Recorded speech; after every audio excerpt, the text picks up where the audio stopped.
ఈరోజు వాక్య ధ్యానానికి అవసరమైనటువంటి కొన్ని వచనాల్ని మనం మొదట చూసుకుని ఆ వచనాల ద్వారా దేవుడు మనతో ఏం మాట్లాడుతున్నాడో అన్నటువంటి విషయాన్ని మనం గ్రహించేటటువంటి ప్రయత్నం చేద్దాం. యెహోషువ గ్రంథము 3వ అధ్యాయము 15వ వచనము 16వ వచనం మొదటగా చదువుతాము. అప్పుడు ఆ మందసమును మోయువారు యోర్దానులో దిగిన తరువాత మందసమును మోయు యాజకుల కాళ్ళు నీటి అంచున మునగగానే పైనుండి పారు నీళ్లు బహు దూరమున సారెతాను నొద్దనున్న ఆదామను పురమునకు దగ్గర ఏకరాశిగా నిల్చెను. లవణ సముద్రమును అరాబా సముద్రమునకు పారునవి బొత్తుగా ఆపబడెను. 4వ అధ్యాయము 11వ వచనం. జనులందరూ దాటిన తర్వాత వారు చూచుచుండగా యెహోవా మందసము మోయు యాజకులు దాటిరి. 19వ వచనం. మొదటి నెల 10వ తేదీని జనులు యోర్దానులో నుండి ఎక్కి వచ్చి యెరికో తూర్పు ప్రాంతమందలి గిల్గాలులో దిగగా వారు యోర్దానులో నుండి తెచ్చిన 12 రాళ్లను యెహోవా గిల్గాలులో నిలువబెట్టించి ఇశ్రాయేలులతో ఇట్లనెను, రాబోవు కాలమున మీ సంతతి వారు ఈ రాళ్ళెందుకని తమ తండ్రులను అడుగుదురు కదా. అప్పుడు మీరు ఇశ్రాయేలులో ఆరిన నేల మీద ఈ యోర్దానును దాటిరి. 5వ అధ్యాయము 1వ వచనం. వారు దాటుచుండగా ఇశ్రాయేలుల ఎదుట నుండి యెహోవా యోర్దాను నీళ్లను ఎండజేసిన సంగతి యోర్దానుకు పడమట దిక్కుననున్న అమోరీల రాజులందరూ సముద్రమునొద్దనున్న కనానీయుల రాజులందరూ వినినప్పుడు వారి గుండెలు చెదిరిపోయాను. ఇశ్రాయేలుల భయం చేత వారికి ఇక ధైర్యమేమీ లేకపోయాను. 7వ వచనం. ఆయన వారికి ప్రతిగా పుట్టించిన వారి కుమారులు సున్నతి పొంది ఉండలేదు గనుక వారికి సున్నతి చేయించెను. ఏలయనగా మార్గమున వారికి సున్నతి జరగలేదు. 10వ వచనం. ఇశ్రాయేలీలు గిల్గాలులో దిగి ఆ నెల 14వ తేదీని సాయంకాలమున యెరికో మైదానములో పస్కా పండుగను ఆచరించిరి. సరిపోతాయి. మనం చదివినటువంటి ఈ వచనాలన్నిటిలో నుంచి కూడా ఈరోజు మనము కొన్ని ఆలోచించేటటువంటి ప్రయత్నం మనం చేద్దాం. అప్పటి వరకు ఇశ్రాయేలీలు నడిపించినటువంటి మోషే గారు మరణించిన తర్వాత ఆ బాధ్యతలన్నీ కూడా దేవుడు ఎవరికి అప్పగిస్తారంటే యెహోషువ గారికి అప్పగిస్తారు. ఇదిగో నువ్వు వీళ్ళందరినీ ఇప్పటివరకు మోషే నడిపించారు కదా, నువ్వు వీళ్ళందరినీ కూడా నడిపించు అని చెప్పుకుంటూ వస్తారు. మన యెహోషువ గ్రంథం చదువుకుంటూ వస్తుంటే 1వ అధ్యాయంలో దేవుడు వాగ్దానం చేస్తాడు, నువ్వు వీళ్ళందరినీ కూడా తీసుకుని వెళ్ళాలి. ఒక కమాండ్ ఇస్తారు, ఒక ఆజ్ఞ ఇస్తారు. ఇదిగో నీ నాయకత్వంలో ఈ ఇశ్రాయేలీలందరూ కూడా నేను వాళ్ళకి వాగ్దానం చేసి వాళ్ళకి ఇస్తానన్నటువంటి భూమి వైపు నడిపించాలి, నీవే నడిపించాలి. 2వ అధ్యాయంలో యెహోషువ గారు ఏం చేస్తారంటే 2వ అధ్యాయంలో వేగుల వారిని పంపి మనం వెళ్ళబోయేటటువంటి ఆ ప్రాంతం ఉంది కదా, ఆ దేశం ఉంది కదా, అక్కడ ఉన్నటువంటి పరిస్థితులు ఎలాగ ఉన్నాయో చూసి రమ్మని 2 వేగుల వారిని పంపుతారు. అక్కడే మనకి రాహాబ్ అనేటటువంటి ఒక వేశ్య మనకు కనపడుతుంది. వీళ్ళకి సహాయం చేస్తున్నట్టుగా మనకు కనపడుతుంది. ఇక 3వ అధ్యాయాన్ని మనం చూసినట్లయితే 3వ అధ్యాయంలో మనం చదువుకున్నటువంటి వచనం కనపడుతుంది. ఏంటి? ఎదురుగుండా యోర్దాను నది ఉంటుంది. ఆ యోర్దాను నది దాటవలసి వస్తుంది. ఆ దాటుతున్నప్పుడు దేవుడు ఏం చేస్తాడంటే ఎగువ నుంచి పారుతున్నటువంటి నీరు ఏవైతే ఉన్నాయో ఆ నీరన్నీ కూడా అక్కడ ఆగిపోయేటట్టుగా చేస్తారు. ఒక రాశిగా దేవుడు ఆపేస్తాడు. 4వ అధ్యాయం వచ్చేసరికి ఏంటంటే వాళ్ళు యోర్దాను నదిని దాటుకుని వెళ్ళిపోయి వాళ్ళకి ఏదైతే దేవుడు ఇస్తానన్నాడో ఆ ఇస్తానన్నటువంటి ఆ దేశానికి వెళ్తున్నటువంటి మార్గంలోకి అంటే ఆ కంట్రీలోకి వాళ్ళు ప్రవేశిస్తారు. ఇలా మనం చూసుకుంటూ వస్తూ ఉంటే ఈ యెహోషువ గ్రంథంలో వాళ్ళు పాలు తేనెలు ప్రవహించే దేవుడిచ్చేటటువంటి వాగ్దానపు భూమిలోకి వెళ్ళేటప్పుడు 3 ప్రధానమైనటువంటి స్థలాలని, ఒక రకంగా చెప్పాలంటే 3 ప్రధానమైనటువంటి పట్టణాలను వాళ్ళు దాటుకుని వెళ్ళాల్సి వస్తుంది. ఏంటి ఆ పట్టణాలు అంటే మొదట గిల్గాలులోకి వెళ్తారు వాళ్ళు. గిల్గాల్ అనే ప్రాంతంలోకి వెళ్తారు. తర్వాత మనందరికీ తెలిసినటువంటిదే ఎరికోలోకి వెళ్తారు. ఎరికో కోట గోడలు అన్నిటిని దేవుడు బద్దలు కొడతారు కదా, ఎరికోలోకి వెళ్తారు. ఆ తర్వాత ఎక్కడికి వెళ్తారంటే హాయి అనే ప్రాంతంలోకి వెళ్తారు. అది చిన్న ప్రాంతం కదా, పెద్ద ఏమీ అవసరం లేదని దేవుడి మీద ఆధారపడకుండా వీళ్ళంతటి వెళ్ళి ఏదో చేసే ప్రయత్నం చేసినప్పుడు హాయి వాళ్ళ మీద మొదట గెలవరు. ఇలా 3 ప్రధాన పట్టణాలని దాటుకుంటూ వెళ్తారు. ఎక్కడికి వెళ్తున్నప్పుడు? పాలు తేనెలు ప్రవహించే ఆ ప్రాంతంలోకి వెళ్తున్నప్పుడు మనకు కనబడేటటువంటి 3 ప్రధాన పట్టణములు ఇవి. ఇలా దేవుడు వాళ్ళని నడిపిస్తూ ఉన్నప్పుడు, పాలు తేనెలు ప్రవహించే దేశానికి నడిపిస్తూ ఉన్నప్పుడు, వాళ్ళు ప్రయాణంలో ఉన్నప్పుడు దేవుడు వీళ్ళకి 5 వాగ్దానాలు చేశారు.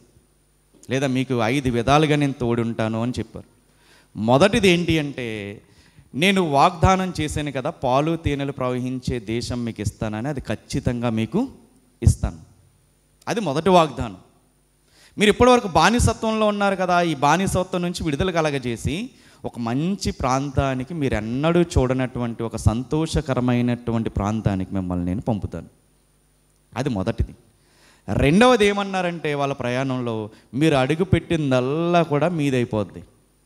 మీరు ఏ మార్గం అయితే వెళ్తారో ఆ మార్గాన్ని అంతటిని కూడా మీకు లొంగేటట్టుగా చేస్తాను. అది రెండో వాగ్దానం.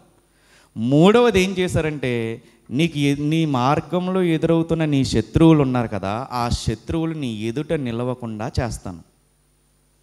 అది మూడవ వాగ్దానం. నాలుగవ వాగ్దానం ఏం చేస్తారంటే, ఇదిగో నేను మోషేకి తోడై ఉన్నట్టుగానే నీకు కూడా నేను తోడై ఉంటాను. నువ్వు ఏది చెప్తే, నేను ఏది చెప్తే నువ్వు చేస్తూ ఉంటావు కదా, నీ ముందర నేను నడుస్తాను, నీకు విజయాన్ని ఇస్తాను. ఇక ఐదవదిగా నిన్ను విడువను, ఎడబాయను. ఇది ఇశ్రాయేలీల ప్రయాణంలో మనకు కనబడేటటువంటి వాగ్దానాల్లో మనకు కనబడేటటువంటి ఓవర్వ్యూ. అంటే ఒక సంక్లుప్తంగా చెప్పాలంటే ఇది మనకు కనబడేటటువంటి వాగ్దానాలు. నేను నీకు పాలు తేనెలు ప్రవహించే దేశం ఇస్తాను, నువ్వు అడుగుపెట్టినదల్లా నీదవుతుంది, నీ శత్రువులు నీ ఎదుర నిలవకుండా నేను చేస్తాను, నీకు మోషేకి తోడై ఉన్నట్టుగానే నీకు కూడా తోడై ఉంటాను, నిన్ను విడువను, ఎడబాయను. అలా చెప్పినటువంటి దేవుడు చేసాడంటారా, చేయలేదంటారా? ఖచ్చితంగా చేశాడు. మన జీవితంలో కూడా దేవుడు చేస్తానన్నవి ఖచ్చితంగా చేసి తీరతాడు. మనకు పాట ఉంటుంది, వస్తానన్న యేసురాజు రాకమానున, తెస్తానన్న బహుమానం తేకమానున. ఎందుకు ఆ మాటని లేదా ఆ పాటని గుడ్డిగా మనం నమ్మాలంటే, మనం నమ్ముతున్నటువంటి దేవుడు ఎలాంటి వారు? నమ్మకమైనటువంటి దేవుడు, విడిచిపెట్టనటువంటి దేవుడు, మన పక్షాన యుద్ధాలు చేసేటటువంటి దేవుడు. దేవుడు ఎలాంటి వారంటే, మనం గుడ్డిగా నమ్మవలసినటువంటి వ్యక్తి ఎవరన్నా ఉన్నారంటే ఆయన ఎవరో కాదు, దేవుడు మాత్రమే. మనకి దేవుడు ఇస్తానన్నటువంటి వాగ్దానాల వైపు వెళ్తున్నప్పుడు, మనకు దేవుడు ఇస్తానన్నటువంటి ఆశీర్వాదం వైపు మనం అడుగులు వేస్తున్నప్పుడు గుర్తుపెట్టుకోవాలి, క్రైస్తవ జీవితం అంటే ఎంతసేపు ఆశీర్వాదాలే కాదు, ఎంతసేపు ఆనందాలే కాదు. ఆ ఆనందం వైపు మనం అడుగులు వేస్తూ ఉండడమే క్రైస్తవ జీవితం. ఆ అడుగులు వేస్తూ ఉన్నప్పుడు, లేదా ఆయన ఇస్తానన్నటువంటి బహుమానాన్ని మనం పొందుకోవాల్సి వచ్చినప్పుడు, లేదా పొందుకుంటున్నప్పుడు, ఆ మార్గంలో నడుస్తున్నప్పుడు మనకి కొన్ని అడ్డు బండలు లేదా అడ్డు గోడలు లేదా అడ్డంకులు వస్తాయి. ఇక్కడ నడిపిస్తున్నాడు దేవుడు, పాలు తేనెలు ప్రవహించే దేశం వైపు నడిపిస్తున్నాడు. కానీ దేవుడు మనకిస్తానన్నటువంటి ఆశీర్వాదాన్ని మనం పొందుకోవాలంటే, ఇప్పుడు మనం చదువుకున్నటువంటి వాక్యాన్ని ఆధారం చేసుకుంటూ ఉంటే 3 విషయాలు దేవుడు మన నుంచి కోరుకుంటున్నాడు. దేవుడు మనల్ని నడిపిస్తున్నప్పుడు, దేవుడు మనల్ని ఉన్నతమైన స్థానంలో పెట్టాలనుకుంటున్నప్పుడు, మనం ఇప్పుడు చదువుకున్నటువంటి రిఫరెన్స్లను బట్టి కొన్ని విషయాలు, ఒక 3 ప్రధానమైనటువంటి విషయాలు మన నుంచి దేవుడు కోరుకుంటున్నాడు. ఆయన చేయడానికి రెడీగానే ఉన్నాడు, కాకపోతే మన నుంచి కొన్ని కోరుకుంటున్నాడు. అందులో మొట్టమొదటి దేవుడు కోరుకుంటున్నటువంటి మొట్టమొదటి కోరిక మన దగ్గర నుంచి, ఎంతసేపు మనం దేవుడిని కోరుకోవడమే కాదు, దేవుడు కూడా మన నుంచి కొన్ని కోరుకుంటాడు, మన నుంచి కొన్ని ఆశిస్తాడు. ఏంటవి అంటే, నేను నిన్ను నడిపిస్తున్నప్పుడు, నేను నీకు తోడుగా ఉండి నీ వెనకాల వస్తున్నప్పుడు, నీ ముందు నడుస్తున్నప్పుడు నీ మార్గంలో కొన్ని అడ్డంకులు వస్తాయి, కొన్ని అవరోధాలు వస్తాయి. కానీ ఆ అవరోధాలని, ఆ అడ్డంకులని చూసి నీ మార్గాన్ని మాత్రం మార్చుకునే ప్రయత్నం చేయొద్దు.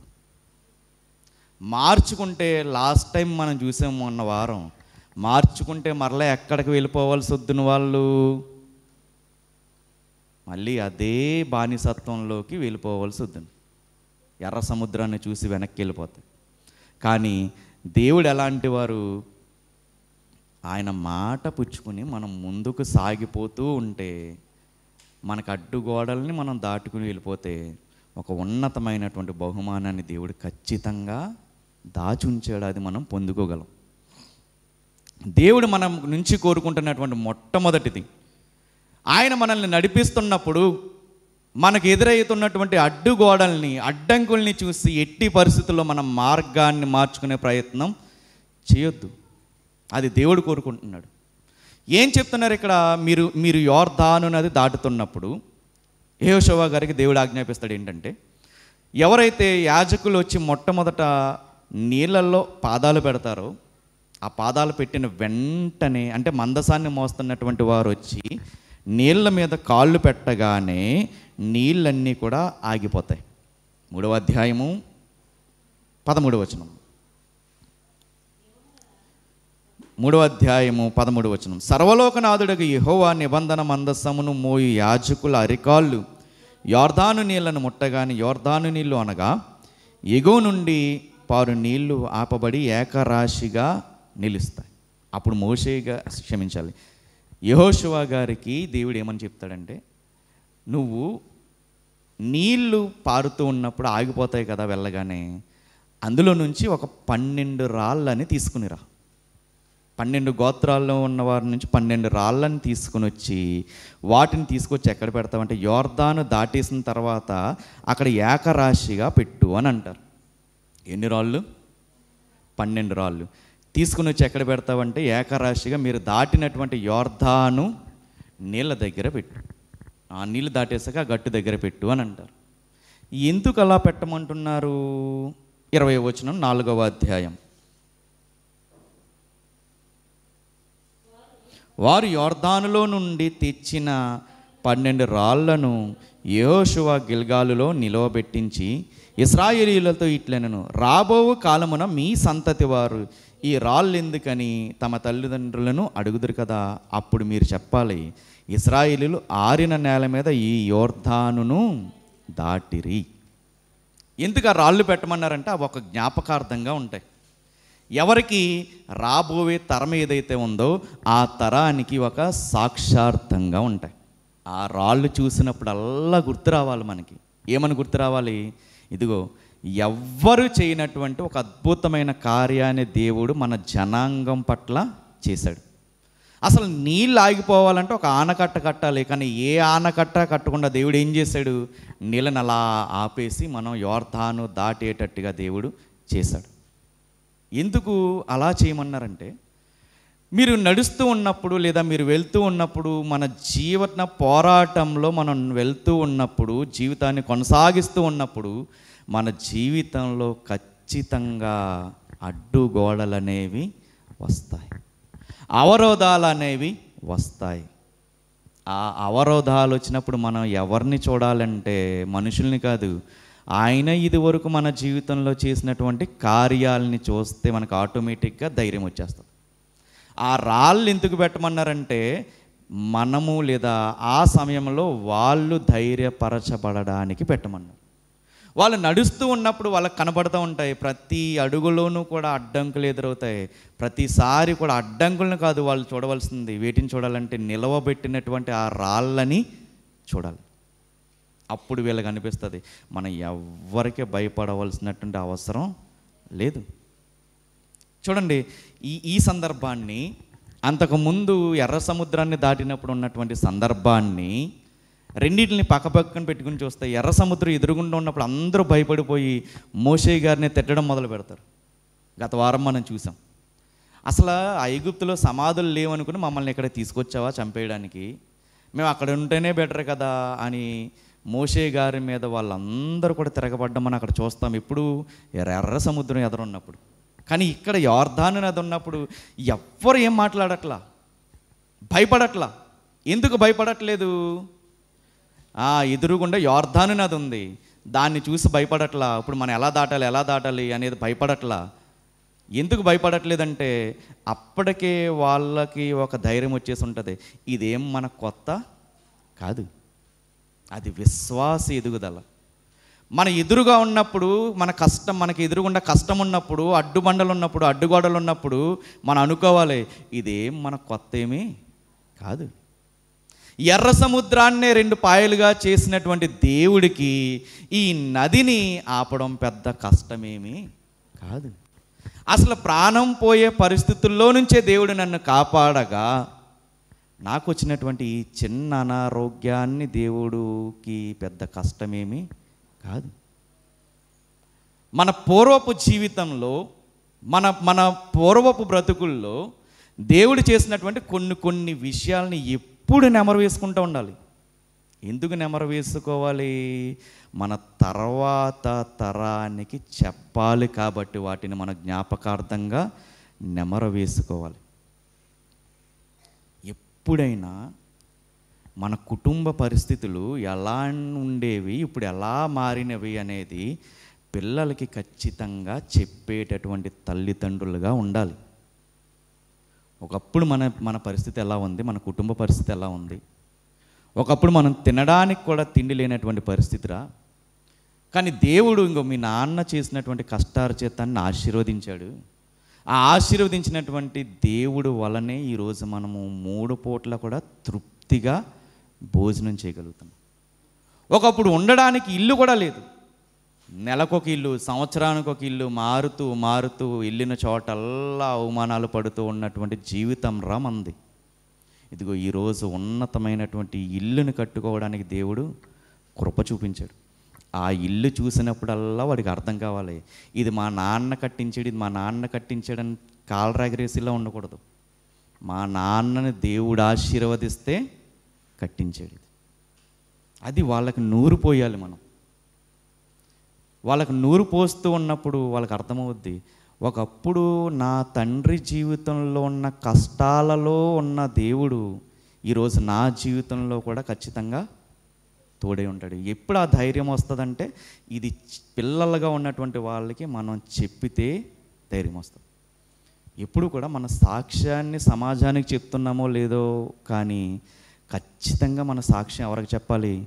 పిల్లలకి చెప్పాలి. ఇవి మనకి కష్టం వచ్చినాయి, ఈ కష్టాలు మనకు కొత్త ఏమీ కాదు. ఒకప్పుడు దీనికి మించిన కష్టాలు వచ్చినాయిరా మన జీవితంలో. ఆ కష్టాల్లో దేవుడే మనల్ని గట్టెక్కించాడు. యోర్దానుని దాటేశారు, రాళ్ళని నిలవబెట్టారు. వాళ్ళు ఎదురుగుండా ఉన్నటువంటి 2వ అతిపెద్ద సవాలు ఏంటి అంటే ఎరికో పట్టణం. ఆ కోటలు ఎంత పెద్దగా ఉన్నాయంటే ఎవ్వరు కూడా ఢీ కొట్టలేనటువంటి పెద్ద గోడలు ఇవి. ఇప్పుడు వీళ్ళు వెళ్తున్నారు, చూసారు, ఇద్దరు చూసి వచ్చిన తర్వాత చెప్తున్నారు, అక్కడ ఉన్నటువంటి కోట గోడలు చాలా పెద్దవి. ఇప్పుడు ఆ గోడలను చూసి వీళ్ళందరూ భయపడతారా? భయపడతారు. ఇందుకు ఆ రాళ్ళని నిలవబెట్టించారంటే ఇదిగో ఎరుకో కోట గోడలు లాంటి గోడలు మనం నడుస్తూ ఉన్నప్పుడు మన మార్గంలో అడ్డొస్తాయి. గోడల్ని కాదు మీరు చూడవలసింది, మీరు నిలవబెట్టినటువంటి రాళ్ళను ఒకసారి చూస్తే ఖచ్చితంగా దేవుడు దీన్ని కూడా మనల్ని జయింపచేస్తాడు. జ్ఞాపకార్థంగా ఉంచుకోవాలి. మనం నడుస్తూ ఉన్నప్పుడు, మన జీవితాన్ని మనం కొనసాగిస్తూ ఉన్నప్పుడు మన జీవితంలో అడ్డంకులు ఖచ్చితంగా వస్తాయి, సవాళ్ళు ఎదురవుతాయి, పరీక్షలు ఎదురవుతాయి, అవమానాలు ఎదురవుతాయి, తిరుగుబాట్లు ఎదురవుతాయి. గోడలు ఎరుకో కోట గోడలు లాంటి మన వల్ల కానటువంటి కొన్ని అడ్డు గోడలు, అడ్డు బండలు మనకి ఎదురవుతాయి. కానీ దేవుడు ఎలాంటి వారంటే వాటన్నిటిని కూడా చీల్చి చెండాడి పక్కన పాడేయడానికి సమర్థత కలిగినటువంటి వారు. క్రైస్తవ జీవితం ఎప్పుడు కూడా పూలపాన్పు కాదు. క్రైస్తవ జీవితం కొన్నిసార్లు పూలపాన్పులాగానే ఉంటుంది, కొన్నిసార్లు ముళ్ళబాటలాగా ఉంటుంది. బ్రతుకంతా ముళ్ళబాట ఉండదు, బ్రతుకంతా పూలబాట ఉండదు. అందుకే ప్రసంగి గారు చెప్తారు, దేవుడు సుఖదుఖాలని జతపరిచాడు. సుఖము ఉంటుంది జీవితంలో, దుఃఖము ఉంటుంది. మనం వెళ్తున్నప్పుడు మన దారిలో అడ్డుగోడలు అనేవి ఎదురవుతూనే ఉంటాయి. మరి ఎందుకు దేవుడు మన జీవితంలో ఆయన నమ్ముకుని మనం కొనసాగుతూ ఉన్నప్పుడు మన జీవితంలో ఎందుకు ఆ అడ్డుగోడల్ని పెడుతూ ఉంటారు? ఎందుకు ఆ అడ్డుగోడల్ని దేవుడు మనకు అనుగ్రహిస్తూ ఉంటాడు? ఎందుకు అనుగ్రహిస్తూ ఉంటాడంటే, మన కుటుంబంలో ఏదైనా సమస్య వచ్చింది అనుకుందాం, కాసేపు ఏ అనారోగ్య పరిస్థితే మనకు వచ్చింది, మనం ప్రతిరోజు మందిరానికి వెళ్తున్నాము, బాధ అనుభవించాము. మన చుట్టూ ఉన్న వాళ్ళ బాధను చూస్తారా? చూస్తారు. వాళ్ళకి ఆ సమయంలో అనిపిస్తుంది, ఇంత ప్రార్థన చేస్తుంది, ఇంతలో మందిరానికి వెళ్తుంది, ఇంతలో వాక్యాన్ని ధ్యానిస్తుంది, అయినా తిన బ్రతుకులు ఏంటి ఇలా ఉంది అని వాళ్ళకి ఆ సమయంలో అనిపిస్తుంది. కానీ మన జీవితంలో దేవుడు విప్లవాత్మకమైనటువంటి మార్పులు చేస్తూ ఉన్నప్పుడు వాళ్ళకి అర్థమవుద్ది, వీళ్ళని నమ్మిన దేవుడు వీళ్ళని విడిచిపెట్టలేదు. అంటే మనకు ఆ రోజు ఆ కష్టం రాకపోయి ఉంటే వేరే ఒక ఆత్మ మన దేవుడి గురించి ఆలోచించేటట్టుగా చేయలేకపోదు. ఆ కష్టం వచ్చింది కాబట్టి మన కోసం పక్కన ఉన్నవాడు ఆలోచించగలుగుతున్నాడు. ఒక పక్కన ఉన్నటువంటి ఒక ఆత్మని మన కష్టం ద్వారా లేదా మనకు వచ్చిన కష్టం ద్వారా సంపాదించుకోగలుగుతున్నాం. దేవుడు మన నుంచి కోరుకుంటున్నటువంటి మొట్టమొదటిది, కష్టాలు వచ్చినప్పుడు, అడ్డుబండలు వచ్చినప్పుడు, అడ్డుగోడలు ఎదురైనప్పుడు, దేవుడే నిన్ను నడిపిస్తున్నప్పుడు ఎట్టి పరిస్థితుల్లోనూ నీ మార్గాన్ని మాత్రం మార్చుకోకు, నీ దిశని మార్చుకోకు. దేవుడు ఎలా చెప్పాడో అలాగే నిటారుగా వెళ్ళిపోతూ ఉంటే, ధైర్యంగా కొనసాగుతూ ఉంటే ఖచ్చితంగా దేవుడు మనకిస్తానన్న బహుమానం ఇస్తాడు. అడ్డుగోడలు ఎదురవుతాయి, మార్గం మార్చుకోకూడదు. రెండవది, దేవుడు మన నుంచి కోరుకుంటున్నది ఏంటి అంటే, నువ్వు నీ జీవితాన్ని కొనసాగిస్తున్నప్పుడు, మన జీవితాన్ని మనం వెళ్ళబుచ్చుతున్నప్పుడు కొంతమంది శత్రువులు మనకి ఎదురవుతూ ఉంటారు, కొంతమంది వ్యతిరేకులు మనకి ఎదురవుతూ ఉంటారు. మనకు ఎదురవుతున్న శత్రువులను బట్టి, మనకు ఎదురవుతున్నటువంటి వ్యతిరేకులను బట్టి ఎట్టి పరిస్థితుల్లోనూ నిరాశ చెందకూడదు అనేది కూడా దేవుడు కోరుకుంటున్నాడు. మనకున్నటువంటి పరిస్థితులు మాత్రమే కాదు, కొంతమంది మనుష్యులు కూడా మనకి వ్యతిరేకంగా లేస్తారు. యోర్దాను నది అనేది వాళ్ళకు వచ్చినటువంటి పరిస్థితి అయితే, అక్కడ ఉన్నటువంటి రాజులు వాళ్ళకు ఉన్నటువంటి వ్యతిరేకులు, శక్తులు. మనం ఎదుగుతూ ఉన్నప్పుడు, దేవుడు మనల్ని ఆశీర్వదిస్తూ ఉన్నప్పుడు, మన ఆశీర్వాదాన్ని చూసి అందరూ మనతో పాటు సంతోషించేవారే ఉంటారని ఎట్టి పరిస్థితుల్లో అనుకోవడానికి వీలు లేదు. బాగా దేవుడు ఆశీర్వదించాడని మనల్ని ఎంకరేజ్ చేసేవాళ్ళు ఉండరు. మనల్ని చూసి వెనకాల అడ్డమైన మాటలు మాట్లాడే వాళ్ళే ఉంటారు. పరిస్థితుల్ని వ్యతిరేకంగానే కాదు, కొంతమంది మనుషులు కూడా మనకి వ్యతిరేకంగా లేస్తారు. వాళ్ళని బట్టి ఎట్టి పరిస్థితుల్లోనూ కృంగాల్సిన పని లేదు. కుటుంబం అంతా ఆనందిస్తుంది మనల్ని దేవుడు ఆశీర్వదించినప్పుడు, మనం అనుకున్న కార్యాలు జరిగినప్పుడు. కానీ అదే కుటుంబంలో ఉన్నటువంటి కొంతమందికి నచ్చదు, అది మింగుడు పడనటువంటి విషయంగా ఉంటుంది. వాళ్ళని బట్టి కూడా మనం దేవునికి కృతజ్ఞతాస్తుతులు చెల్లించే వారముగా ఉండాలి. దేవుడు మనల్ని బ్లెస్ చేస్తున్నప్పుడు కొంతమంది వ్యతిరేకులను కూడా మనకి లేవనెత్తుతాడు. దేవుడు ఇప్పటివరకు మన జీవితంలో రేపినటువంటి వ్యతిరేకులను బట్టి మనందరము కూడా కృతజ్ఞతాస్తుతులు చెల్లించే వారముగా ఉన్నాం. మనకి శత్రువులు లేకపోతే లేదా మనకి వ్యతిరేకులు లేకపోతే దేవునికి ఇష్టలుగా ఉండడం మనకు సాధ్యం కాదు. అన్నీ ఉన్నప్పుడు ప్రార్థన ఒకలా ఉంటుంది, అందరూ ప్రేమను గెలుచుకుంటున్నప్పుడు ప్రార్థన ఒకలా ఉంటుంది. కొంతమంది ప్రేమకి మనం నోచుకోలేనప్పుడు ఉండే ప్రార్థన ఒకలా ఉంటుంది. అందులోకి మనకు దగ్గరగా ఉండేవాళ్ళు, మనకి ప్రేమను పంచుతారు అనుకున్న వాళ్ళు ప్రేమను పంచకపోగా మనకి వ్యతిరేకంగా మాట్లాడుతూ, మనల్ని సూటుపోటి మాటలంటూ, మనం ఎంత ప్రేమిస్తున్నా మనల్ని అర్థం చేసుకోకుండా మన మీద నెపాలు మోపేవాళ్ళు ఎదుగుతూ ఉన్నప్పుడు, రేగుతూ ఉన్నప్పుడు మన ప్రార్థన మరింత బలంగా ఉంటుంది, మరింత బలంగా ఉంటుంది. యోసేపు గారు ఎదుగుతున్నారు. ఎవరు సహించలేకపోయారు? సొంత అన్నలే సహించలేకపోయారు. దావీదు గారు ఎదుగుతున్నారు, దావీదు గారు చేసిందల్లా సఫలమవుతుంది. ఎవరు సహించలేకపోయారు? తన కుటుంబస్తులు సహించలేకపోయారు, సౌలు కూడా సహించలేకపోయారు. యేసుక్రీస్తు వారు ఎదుగుతున్నారు, అందరి మన్ననలను పొందుతున్నారు. శాస్త్రు పరిసయ్యులకు మాత్రం అది మింగుడు పడట్లేదు. పరిస్థితులు మాత్రమే వ్యతిరేకం కాదు, మనుషులు కూడా వ్యతిరేకంగా లేస్తారు.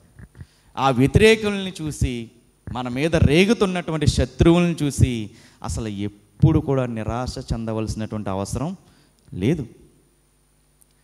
ఇక్కడ వీళ్ళు నడుస్తూ వెళ్తున్నప్పుడు మొట్టమొదట వీళ్ళకి అడ్డొచ్చింది ఏంటి అంటే, ఈ యోర్దాను నది అడ్డొచ్చింది. వీళ్ళ జీవితాన్ని మనం చూస్తూ ఉంటే జాగ్రత్తగా మనం ఆలోచించుకుంటూ వెళ్దాం. యోర్దాను నదిని దాటారు. సరిగ్గా ఈ కాలానికి, యెహోషువ గారు యోర్దాను దగ్గరకు వచ్చే కాలానికి, లేదా పాలు తేనెలు ప్రవహించే ప్రాంతానికి దగ్గరగా ఉన్నటువంటి ఆ కాలానికి 40 సంవత్సరాల ముందే మోషే గారు కొంతమందిని పంపారు. మనం వెళ్ళేటటువంటి ఆ ప్రాంతం ఎలా ఉంది అనేది చూడడానికి పంపారు. ఎప్పుడు? 40 సంవత్సరాల క్రితం. అప్పుడు కాలేబు గారు వయసు ఎంత అంటే 40 సంవత్సరాలంట. ఈ సమయానికి, ఇప్పుడు వీళ్ళందరూ పాలు తేనెలు ప్రవహించే సమయానికి కాలేబు గారు వయసు ఎంత అంటే 80 సంవత్సరాలు లేదా 85. చూద్దాం ఒకసారి ఆ మాట. యెహోషువ గ్రంథము 14వ అధ్యాయము 7వ వచనం 6వ వచనం నుంచి చదువుదాం. 14వ అధ్యాయము యెహోషువ గ్రంథము 6వ వచనం.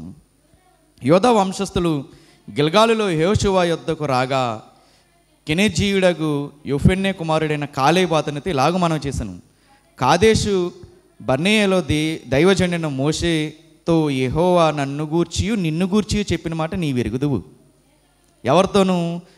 యెహోషువతోనూ కాలేబు గారితోనూ దేవుడు ఒక మాట చెప్పారంట. దేశమును వేగు చూచుటకు యెహోవా సేవకుడైన మోషే కాదేశు బర్నేయలో నుండి నన్ను పంపినప్పుడు నేను ఎంత, నా ఏజు 40 సంవత్సరాలు. ఎవరికి నీ భయపడక నేను చూచినట్టే అతనికి వర్తమానము తెచ్చి తిని, నాతో కూడా బయలుదేరి వచ్చిన నా సహోదరులు జనుల హృదయములను కరుగ చేయగా, నేను నా దేవుడని యెహోవాను నిండు మనస్సుతో అనుసరించి తిని. 9వ వచనం. ఆ దినమున మోషే ప్రమాణము చేసి, నీవు నా దేవుడని యెహోవాను నిండు మనసుతో అనుసరించితివి గనుక నీవు అడుగుపెట్టిన భూమి నిశ్చయముగా నీకును నీ సంతానమునకును ఎల్లప్పుడూ స్వాస్థ్యముగా ఉండును. నేను యెహోవా చెప్పినట్లు యెహోవా మోషేకు ఆ మాట సెలవిచ్చినప్పటి నుండి ఇశ్రాయేలీయులు అరణ్యంలో నడిచిన ఈ 45 ఏండ్లు. ఎన్ని సంవత్సరాలు నడిచారంట? 45 సంవత్సరాలు. అంటే ఆల్రెడీ ఫర్ ఎగ్జాంపుల్గా చెప్తున్నా, 1వ సంవత్సరంలో దేవుడు వాగ్దానం చేశాడు. ఏమని? మీకు పాలు తేనెలు ప్రవహించే దేశం ఇస్తానని. కానీ ఎన్నో సంవత్సరం పట్టేసింది వీళ్ళు వచ్చేసరికి? 45 సంవత్సరాలు పడి, ఒక రకంగా చెప్పుకుని 46వ సంవత్సరంలో ఎంటర్ అయ్యారు. ఇప్పుడు ఈయన వయసు ఎంత చూద్దాం. 10వ వచనం.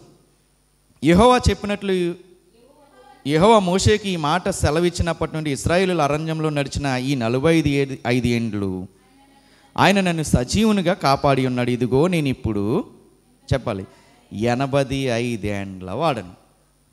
జాగ్రత్తగా విందాం. ఎప్పుడో ఒకసారి మోషే గారు, దేవుడు మనకు ఒక ప్రాంతాన్ని ఇస్తానన్నారు, ఒక 12 మంది వెళ్ళి ఆ ప్రాంతాన్ని చూడండి అని చెప్తారు. ఒకసారి క్లారిటీ కోసం సంఖ్యాకాండం 13వ అధ్యాయము, సంఖ్యాకాండం 13వ అధ్యాయము 1వ వచనం. యెహోవా మోషేకి ఇలాగ సెలవిచ్చును, నేను ఇశ్రాయేలీయులకు ఇచ్చుచున్న కనాను దేశమును సంచరించి చూచుటకు నీవు మనుషులను పంపుము. వారి పితరుల గోత్రముల్లో ఒక్కొక్క దాని నుండి ఒక్కొక్క మనుషుని మీరు పంపవలెను. వారిలో ప్రతివాడు ప్రధానుడై ఉండవలెను. 29వ వచనం. వెళ్ళారు, చూసొచ్చారు. చూసొచ్చిన తర్వాత అక్కడ ఉన్నటువంటి పరిస్థితులు చెప్తున్నారు, ఎవరెవరు ఉన్నారో. 28 నుంచి చదువుదాం. అయితే ఆ దేశంలో నివసించే జనులు బలవంతం. ఏ దేశంలో దేవుడు ఇస్తానన్నటువంటి ఆ కనాను ప్రాంతంలో నివసించేటటువంటి జనులు ఎలాంటి వాళ్ళంట? బలవంతులు. వారి పట్టణములు ప్రాకారములు గలవి, అవి మిక్కిలి గొప్పవి. మరియు అక్కడ అనాకీయులను చూచితిమి. అమాలేకీయులు దక్షిణ దేశంలో నివసించుచున్నారు. హిత్తీయులు, ఎబూసీయులు, అమోరీయులు కొండ దేశంలో నివసించుచున్నారు. కనానీయులు సముద్రమునొద్ద యోర్దాను నది ప్రాంతములలోనూ నివసించుచున్నారని చెప్పారు. ఎప్పుడు వెళ్ళారు వీళ్ళు? మోషే గారి కాలంలో వెళ్ళారు. మోషే గారి కాలంలో ఎవరెవరు ఉన్నారని చెప్తున్నారు ఇక్కడ? అక్కడ అమాలేకీయులు ఉన్నారు, హిత్తీయులు, ఎబూసీయులు, అమోరీయులు, వీళ్ళందరూ ఉన్నారు. ఎప్పుడిది? మోషే గారి కాలానికి.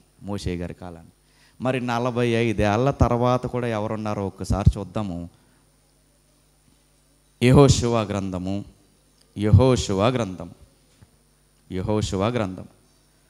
3వ అధ్యాయము 11వ వచనం. ఆ వాక్యాన్ని అలాగే పెట్టుకుని, ఇందాక మనం చూసిన సంఖ్యాకాండం 13వ అధ్యాయం 29వ వచనాన్ని అలాగే పెట్టుకుని ఒక్కసారి యెహోషువ గ్రంథం 3వ అధ్యాయం 11వ వచనాన్ని కూడా ఒకసారి చూద్దాం.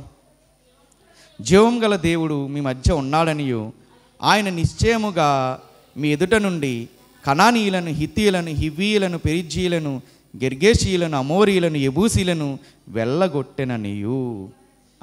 45 ఏళ్ల క్రితం ఉన్నటువంటి ఆ శత్రువులే మరలా 40 ఏళ్ల తర్వాత ఉన్నారా లేదా? 40 ఏళ్ల క్రితం ఉన్నటువంటి ఆ శత్రువులు ఇప్పుడు కూడా ఉన్నారు. చూడండి, 40 ఏళ్ల క్రితం దేవుడు ఏ వాగ్దానం అయితే చేశారో 45 ఏళ్ల తర్వాత కూడా అదే వాగ్దానాన్ని దేవుడు నిలబెట్టుకుంటున్నారు. 40 ఏళ్ల క్రితం ఇస్తానన్నటువంటి దేవుడు ఇప్పుడు 45 ఏళ్ల క్రితం వీళ్ళు పంపుతున్నప్పుడు కూడా సేమ్ జనాంగం కనపడుతున్నారా? కనపడట్లేదా? అదే జనాంగం కనపడుతున్నారు, అదే శత్రువులు కనపడుతున్నారు. ఒక విషయం మనం ఆలోచిద్దాము. 45 ఏళ్ళు దేవుడు అరణ్య మార్గం గుండా వీళ్ళని నడిపిస్తున్నప్పుడు వాళ్ళకి దారిలో ఎదురవుతున్న ఎర్ర సముద్రాన్ని తీసేశారు. ఇంకా అనేకమైనటువంటి తాగడానికి నీళ్లు లేకపోతే బండలో నుండి నీళ్ళు ఇచ్చారు. అన్నం లేకపోతే, ఆహారం లేకపోతే ఆకాశం నుంచి మన్నాను కురిపించారు. వీళ్ళు ఏ ప్రదేశంలో నుంచి వెళ్తుంటే ఆ ప్రదేశంలో ఉన్నటువంటి శత్రువులతో యుద్ధాన్ని చేశారు.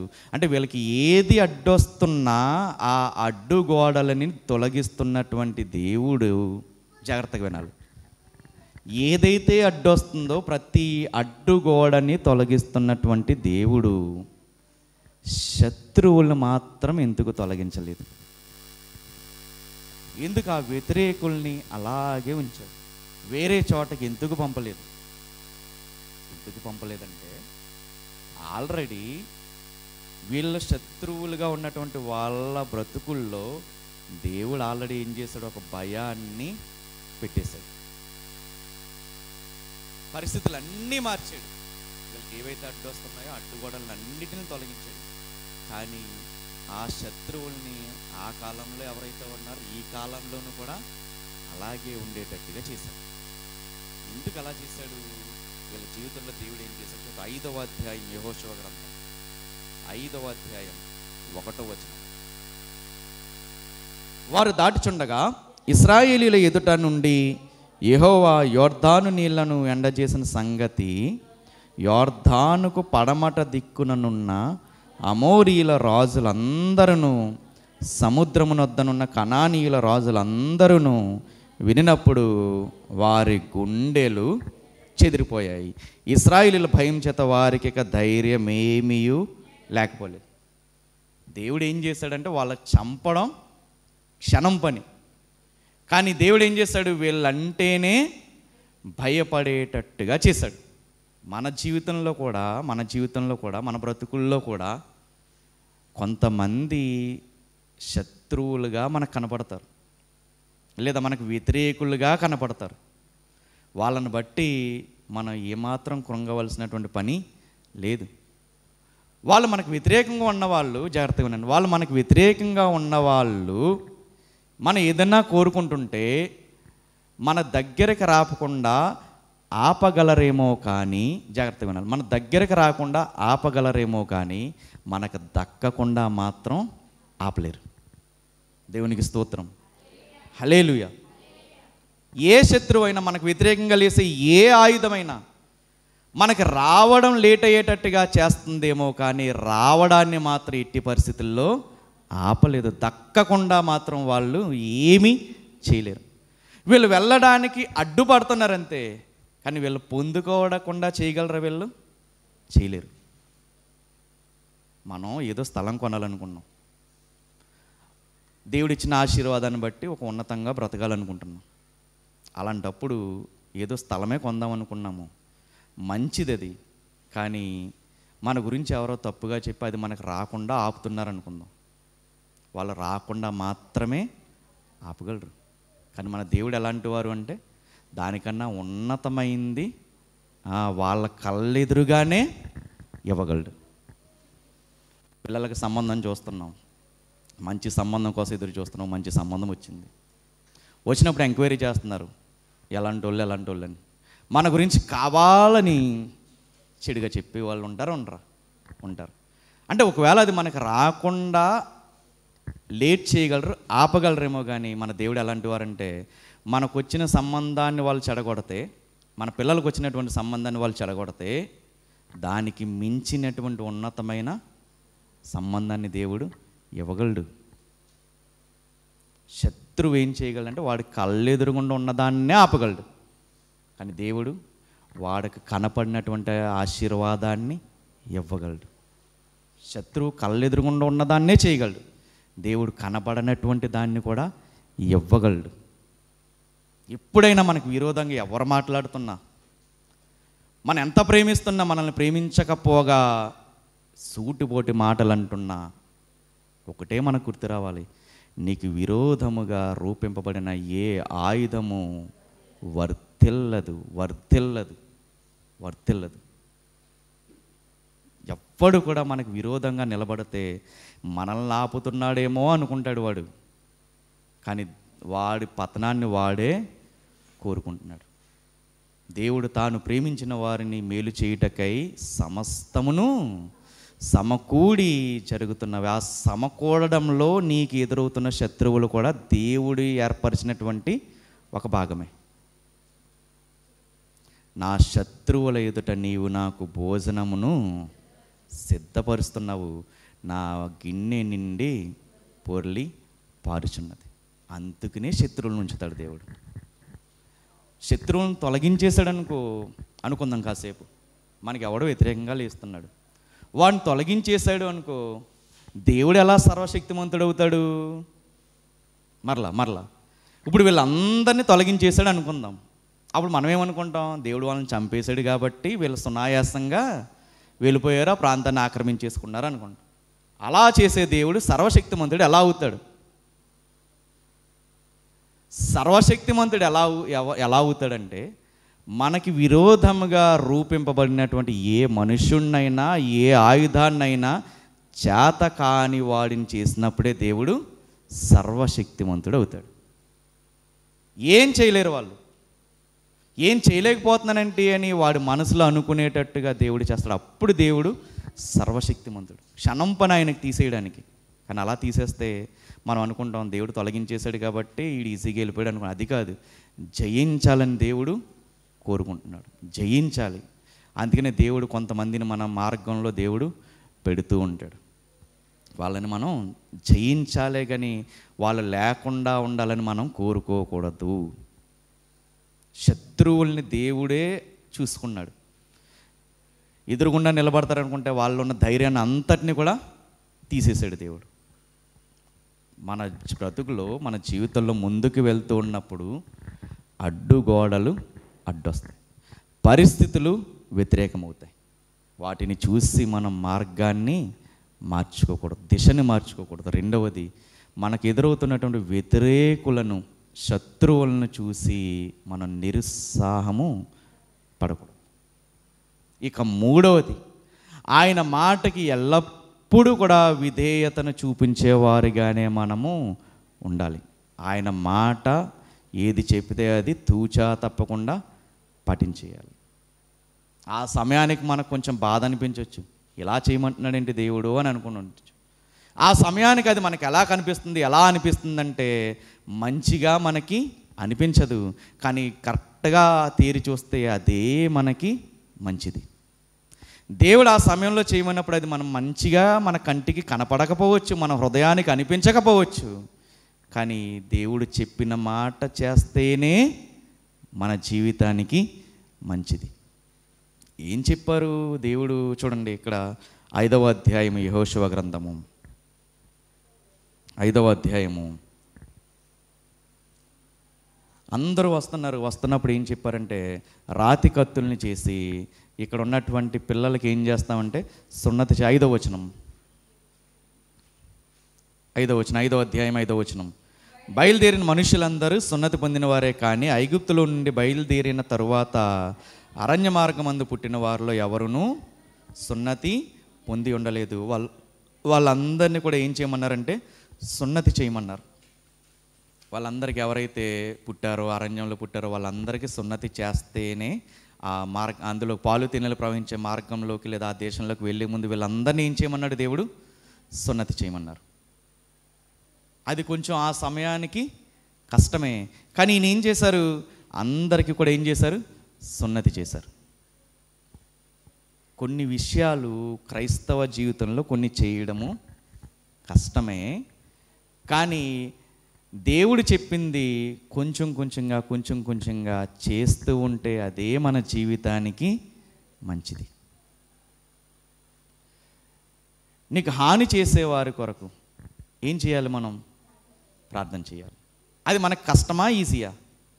కష్టమే, కానీ ఒక్కసారిగా మనం ప్రార్థన చేయడం మొదలు పెడితే అదే మన జీవితానికి మంచిదైపోద్ది.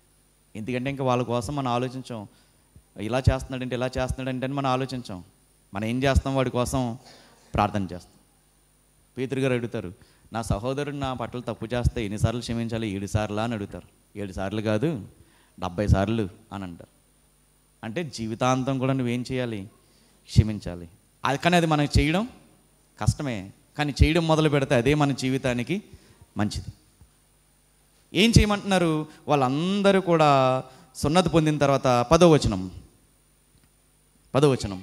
ఇశ్రాయేలీలు గిల్గాలులో దిగి ఆ నెల 14వ తేదీని సాయంకాలమున యెరికో మైదానంలో పస్కా పండుగను ఆచరించారు. సరిపోద్దమ్మా, పస్కా పండుగని ఆచరించారు. పస్కా పండుగ ఎందుకు చేయమంటారంటే, మనం నిర్గమకాండంలో చూస్తాం, దేవుడు చేసినటువంటి ఆశ్చర్యకరమైనటువంటి కార్యాలని జ్ఞాపకం ఉంచుకోవడానికి చేయమంటున్నారు పస్కా పండుగ. ఇప్పుడు పస్కా పండుగ అంటే ఆనందించేటటువంటి పండుగ. ఇప్పుడు జాగ్రత్తగా ఆలోచిద్దాము. వాళ్ళందరూ సున్నతి పొంది ఉన్నారు. అప్పుడు నొప్పి ఉంటుందా, ఉండదా? బాధ ఉంటుంది కదా. కానీ దేవుడు ఇక్కడ ఏం చేయమంటున్నాడు? ఆనందించమంటున్నాడు. అందులో ఖచ్చితంగా కొంతమంది నొప్పున్న ఆనందించుంటారా, ఉండరా? ఆనందిస్తారు. ఎందుకంటే ఆ నొప్పి కాదు వాళ్ళకి ఇంపార్టెంట్, దేవుడు వాడి పట్ల చేసినటువంటి కార్యాలు ఇంపార్టెంట్. మన జీవితంలో కూడా దేవుని యందు ఆనందించాలంటే మన కష్టంలో ఉన్నప్పుడు కూడా దేవుళ్ళలో ఆనందించడం మనం నేర్చుకోవాలి. ఎందుకంటే ఆ కష్టం కాదు మనకు గుర్తు రావాల్సింది, ఇదివరకు ఎన్నో కష్టాలని దాటించినటువంటి ఆ దేవుడికి నేను కృతజ్ఞతాస్థుతులు చెల్లించాలి, జ్ఞాపకం ఉంచుకోవాలి. ఆయన చేసిన 12 రాళ్ళని చూసినప్పుడు గుర్తుకు రావాలి, దేవుడు ఎర్ర సముద్రం దాటించాడు, ఈ యోర్దాను నదిని దాటించాడు, ఇదిగో ఈ శత్రువుల్ని కూడా జయించేటట్టు దేవుడు చేశాడు. మీరు నన్ను జ్ఞాపకార్థంగా మీ మనస్సుల్లో ఉంచుకోవాలి అని దేవుడు కోరుకుంటున్నాడు. ఎప్పుడు దేవుడు ఆశీర్వదించాలన్నా ఆయన చెప్పినవి తూచా తప్పకుండా పాటించాలి. పస్కా పండుగ చేయమన్నారు. ఇదిగో నేను మీ జీవితంలో చేసినటువంటి ఆశ్చర్యకరమైనటువంటి కార్యాలు జ్ఞాపకార్థంగా ఉండాలి. ఈ రాళ్ళను నిలబెట్టేటప్పుడు కూడా ఒక మాట అంటారు, జ్ఞాపకార్థంగానే దీన్ని నిలబెట్టండి అని అంటారు. జ్ఞాపకార్థంగా. ఎందుకంటే నేను చేసినటువంటి ఆ కార్యాలని మర్చిపోకుండా ఉండడానికి ఈ పని నీవు చేస్తే పిల్లలు అడుగుతారు, రేపు ఈ రాళ్ళు ఎందుకని అడుగుతారు. అప్పుడేం చెప్పాలి? మన పట్ల చేసినటువంటి ఆశ్చర్యకరమైనటువంటి కార్యాలని చెప్పాలి. ఇంకా ఏం చెప్పాలి అని అడిగితే పిల్లలు, ఇదిగో 45 సంవత్సరాలు మన అరణ్యంలో వెళ్తున్నప్పుడు మనకి ముందుగా దేవుడు నడిచాడు. పగలేమో మేఘస్తంభము, రాత్రేమో అగ్నిస్తంభంగా దేవుడు ఉన్నాడు. ఆహారం లేని టైంలో మనకి ఆకాశం నుంచి మన్నాను కురిపించాడు. తాగడానికి నీళ్లు లేని సమయంలో బండ నుంచి దేవుడు నీళ్ళని మనకి ఇచ్చాడు. దేవుడు ఎన్నో చేశాడు మనకి. జ్ఞాపకార్థంగా ఉండడానికి పస్కాని చేయమన్నారు. ఇప్పుడు అదే జ్ఞాపకార్థంగా మనం ఆచరిస్తుంది ఏంటి అంటే ప్రభు యొక్క బల్లారాధన, శరీరము రక్తాన్ని మనం తీసుకున్నాం. నన్ను జ్ఞాపకము చేసుకునుటకై దీనిని చేయుడని చెప్పెను. నన్ను జ్ఞాపకం చేసుకునుటకై ఏం చేశాడు ఆయన? శత్రువు కొరకు ప్రాణం పెట్టాడు. విలువ లేనటువంటి మన కోసము కూడా ఆయన ప్రాణం పెట్టాడు. విలువ లేనటువంటి మన జీవితానికి ఆయన ఒక విలువని ఇచ్చాడు. ఏ పాపం ఎరిగినటువంటి ఆయన పాపి అయినటువంటి నా కొరకు ఆయన మరణించాడు. జ్ఞాపకం చేసుకోవడానికి దీన్ని చేయాలి. ఎందుకు మనకి ప్రభు యొక్క శరీరము రక్తము అంటే అదొక ఆచారం కాదు, లేదా ఖచ్చితంగా పాటించవలసిన విధిగా చేసుకునేటటువంటి ఆచారం కాదు. అది దేవుడు ఎందుకు పెట్టాడు అంటే అది తీసుకుంటున్నప్పుడల్లా మన జ్ఞాపకం రావాలి. 2000 సంవత్సరాల క్రితం నా కొరకు, నేను చేసినటువంటి పాపాల కొరకు, ఇదిగో దేవుడికి నేను దూరం అయిపోయి ఉన్నప్పుడు, నేను చేసిన పాపాల వల్ల దేవుడికి నేను దూరమైనప్పుడు నా పాపాలని తొలగించడానికి ఒక నిర్దోషమైనటువంటి ఒక వ్యక్తి ఏ పాపము చేయకుండా శిలువ మీద నా కొరకు ఆయన రక్తాన్ని కార్చి ప్రాణాన్ని పెట్టాడు. ఆయన్ని జ్ఞాపకం ఉంచుకోవడానికి దీన్ని మనం చేయాలి. అక్కడ చాలా క్లియర్గా రాసి ఉంటుంది. పౌలు గారు చెప్తారు, కొరింథీయులకు రాసిన మొదటి పత్రిక 11వ అధ్యాయము 23వ వచనం. నేను మీకు అప్పగించిన దానిని ప్రభువు వలన పొంది తిని, ప్రభువైన యేసు తన అప్పగింపబడిన రాత్రి ఒక రొట్టెని ఎత్తుకుని కృతజ్ఞతాస్తుతులు చెల్లించి ఏమంటున్నారు? దాన్ని విరిచి, ఇది మీ కొరకైన నా శరీరము, నన్ను జ్ఞాపకము చేసుకున్నటకై దీనిని చేయుడని చెప్పాను. ఆ రోజు రాళ్ళని నిలుపుతున్నప్పుడు కూడా ఒక మాట వాడారు దేవుడు, జ్ఞాపకార్థంగా ఉండడానికి ఇవి నిలపండి. అవి చూసినప్పుడల్లా ఏం గుర్తు రావాలి? మన యోర్దాను నదిని దాటాం. ఎక్కడా జరగనటువంటి ఒక అద్భుతం మన జీవితంలో జరిగింది. ఈరోజు మనం ప్రభు యొక్క శరీరాన్ని, రక్తాన్ని కూడా మనం తీసుకుంటున్నాం. మనకు గుర్తుకు రావాలి, జ్ఞాపకానికి రావాలి. ఇది ఆయన శరీరము, ఆయన రక్తము. ఒకానొక సమయంలో నా కొరకు నలగగొట్టబడినటువంటి శరీరము, నా కొరకు చిందించబడినటువంటి రక్తము. జ్ఞాపకం చేసుకోవడానికి దీన్ని చేయాలే తప్ప ఆచారబద్ధంగా ఏదో ఇస్తున్నారు కదా అని చెప్పి తీసుకుంటే, ఏమాత్రము జ్ఞానం లేకుండా తీసుకుంటే మనం ఇక్కడ రాయబడిన మాటే ఏమవుతామంట? బలహీనులు అయిపోతాం, రోగులం అయిపోతాం, నిద్రించేవారుగా అయిపోతాం. అది శరీరానికి సంబంధించింది కాదు, ఆత్మీయతకు సంబంధించింది. ఆత్మీయతలో బలహీనం అయిపోతాం, ఆత్మీయతలో బలం లేని వాళ్ళం అయిపోతాం, ఆత్మీయతలో రోగిష్ఠులు అయిపోతాం. దేవుడంటే భయం లేని వారము అయిపోతాం సాంప్రదాయబద్ధంగా తీసుకుంటే. మన పాత నిబంధన నుంచి కొన్ని సందర్భాల్ని మనం అర్థం చేసుకుంటే, కొన్ని వాటిని దేవుడు ఎందుకు చేయమన్నాడు అంటే ఆయన చేసినటువంటి పనుల్ని జ్ఞాపకం ఉంచుకోవడానికి, ఆయన చేసినటువంటి కార్యాలని జ్ఞాపకం ఉంచుకోవడానికి, అంతే తప్ప ఆచారాన్ని జ్ఞాపకం ఉంచుకోవడానికి కాదు.